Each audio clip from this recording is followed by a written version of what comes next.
Hi guys, welcome to YouTube channel NCR bikers. और आज हम बात करने वाले हैं जावा 42 में आप क्या क्या एक्सेसरीज लगवा सकते हो।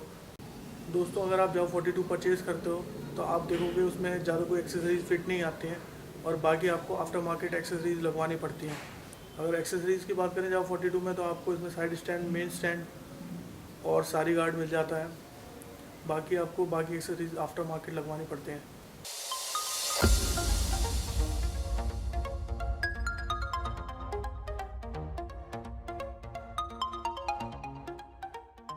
दोस्तों, अगर जावा 42 की स्टॉक सीट के बारे में बात करते हैं तो वो लॉन्ग राइड्स के लिए कंफर्टेबल बिल्कुल भी नहीं है।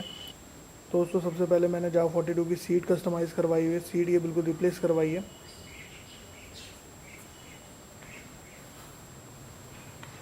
उसके बाद लगवाया हुआ है ये मैंने क्रैश गार्ड। किसी भी क्रैश की कंडीशन से अपनी बाइक को बचाने के लिए आपको एक अच्छे क्रैश गार्ड की ज़रूरत होगी, तो ये मैंने आफ्टर मार्केट क्रैश गार्ड लगवाया हुआ है। मैंने लगवाया हुआ है ये मोबाइल होल्डर। इन केस अगर आप बाहर कहीं रोड ट्रिप्स पे जाते हो तो आप इजीली अपना मोबाइल यहाँ पे माउंट कर सकते हो और मैप्स वगैरह देख सकते हो। नेक्स्ट जो मल्टी यूटिलिटी चीज़ लगवाई हुई है मैंने, ये लगवाया बैकरेस्ट और जिसके साथ है ये कैरियर। दोस्तों, अगर आप कहीं रोड ट्रिप पे जाते हो तो ये कैरियर आपके लिए काफ़ी बेनिफिशियल साबित होने वाला है। आप इजीली अपना लगेज यहाँ पे टाई कर सकते हो। बाकी ये बैकरेस्ट पिलियन राइडर के लिए भी काफ़ी कंफर्टेबल है।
आपको ये वीडियो पसंद आया होगा। अगर वीडियो पसंद आया हो तो लाइक करें और चैनल को सब्सक्राइब करें। जावा 42 से रिलेटेड कोई भी क्वेश्चन हो या कोई क्वेरी हो तो आप मुझे नीचे कमेंट कर सकते हैं। मिलते हैं नेक्स्ट वीडियो में। Till then, bye bye.